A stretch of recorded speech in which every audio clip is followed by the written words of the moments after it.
Hi friends, చిక్కుడుగాయ కూర ఏ విధంగా తయారు చేయాలో ఇప్పుడు మనం అయితే తెలుసుకుందాం. ఫస్ట్ ఆఫ్ ఆల్ నూనె పోసి అందులో ఉల్లిగడ్డలు అయితే వేయాలి. అదేవిధంగా ఉల్లిగడ్డలు ఏవైతే ఉన్నాయో, కోసిన ఉల్లిగడ్డలు ఏవైతే ఉన్నాయో అవి జర మంచిగా వేగాలన్నమాట. వేగిన తర్వాత ఈ విధంగా మంచిగా కలుపుకోవాలి. మంచిగా కలుపుకుంటేనే మంచిగా వేగుతాయి. చిక్కుడుగాయ కూర మంచిగా చేసుకుంటే చాలా బాగుంటుంది. అయితే చాలామందికి చిక్కుడుగాయ కూర నచ్చకపోవచ్చు, బట్ ఇక్కడ మీరు చూడొచ్చు ఈ విధంగా వేగిన తర్వాత కొద్దిగా పసుపు అయితే వేయాల్సి ఉంటుందన్నమాట. అదేవిధంగా మెయిన్గా ఏంటంటే మీరు ఏదైనా సరే పసుపు, అదేవిధంగా కలిమాకు, అదేవిధంగా ఇవి మంచిగా వేగాలన్నమాట. మంచిగా వేగి మంచిగా కలపాలన్నమాట. ఇవంతా కూడా ఉల్లిగడ్డ ఏదైతే ఉందో అంతా కూడా మంచిగా కలుపుకోవాలి. అదేవిధంగా ఇప్పుడు మనం ఏదైతే వేసామో పసుపు, అదేవిధంగా అల్లం వెల్లిగడ్డ, అదేవిధంగా కరివేపాకు ఏదైతే ఉందో అంతా కూడా మంచి మిక్సీ చేసుకోవాలి. మిక్సీ చేసుకుంటే మంచిగా ఉంటుంది. ఈ విధంగా అయితే మంచి మిక్సీ చేసుకోవాలి.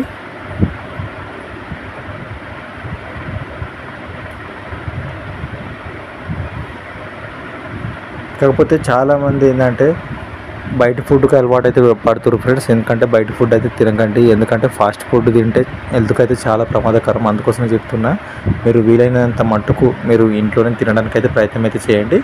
ఇప్పుడు మనము ఇందులో చిక్కుడుగాయ, అదేవిధంగా ఏవైతే ఆలుగడ్డలు అయితే కోసుకున్నామో అవన్నీ కూడా ఈ విధంగా వేసుకోవాలన్నమాట. ఏవైతే మనం చిక్కుడుగాయ, ఆలుగడ్డ మంచిగా కోసిన తర్వాత మంచిగా అయితే కడుక్కోవాలి. ఉప్పు నీటిలో కడుక్కోవాలి ఫ్రెండ్స్. కడిగిన తర్వాత అవన్నీ ఈ విధంగా వేసుకోవాలన్నమాట. అందులో నుంచి తీసుకొని ఈ విధంగా అయితే వేసుకోవాల్సి ఉంటుంది. మీరు ఇక్కడ చూడొచ్చు, ఈ విధంగా అయితే వేసుకోవాలి. కాకపోతే మనకు ఈ చిక్కుడుగాయ అనేది మనకు పౌష్టికాహారం అయితే చాలా ఉంటాయన్నమాట. పోషక పదార్థాలు అనేవి చాలా ఎక్కువ ఉంటాయి. అదేవిధంగా ఆలుగడ్డ కూడా మన శరీరానికి చాలా మంచిది. కాకపోతే ఆలుగడ్డ ఇష్టమని చాలా ఎక్కువగా అయితే తినకండి, చాలా ప్రమాదం. లిమిట్లో తినండి.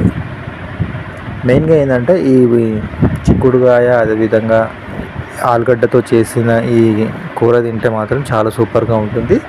అదేవిధంగా అన్నంలో పెరుగు కలుపుకొని ఈ కూరతో తింటే మాత్రం చాలా అంటే చాలా సూపర్గా ఉంటుంది ఫ్రెండ్స్.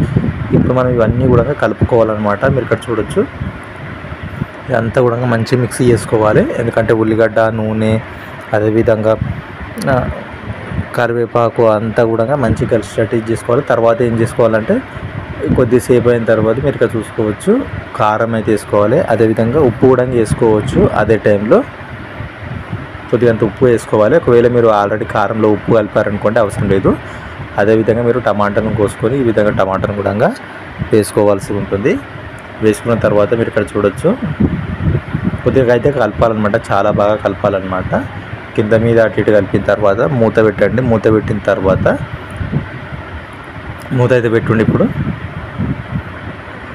మంచిగా కలుపుకోవాలి. ఏదైనా కానీ మనము ఏదైతే కారం ఏదైతే ఉంటుందో అదంతా కూడా గడ్డలు ఉంటుంది. ఆ గడ్డలు లేకుండా ఈ విధంగా మంచిగా కలుపుకోవాలి. కలుపుకున్న తర్వాత ఒక మూత అయితే పెట్టుకోవాలి. మూత పెట్టుకున్న తర్వాత ఈ విధంగా జరసేపు 10 నిమిషాల తర్వాత ఈ విధంగా అయితే ఉడుకుతుంటుంది అన్నమాట. తర్వాత మంచిగా కలుపుకోవాలి. చూడండి ఫ్రెండ్స్, చిక్కుడుగాయ రెడీ అయితే అయిపోయింది. మీరు వేడి అన్నంలో ఈ చిక్కుడుగాయ కలుపుకొని తింటే మాత్రం చాలా సూపర్గా ఉంటుంది. Thanks for watching this video. Thank you.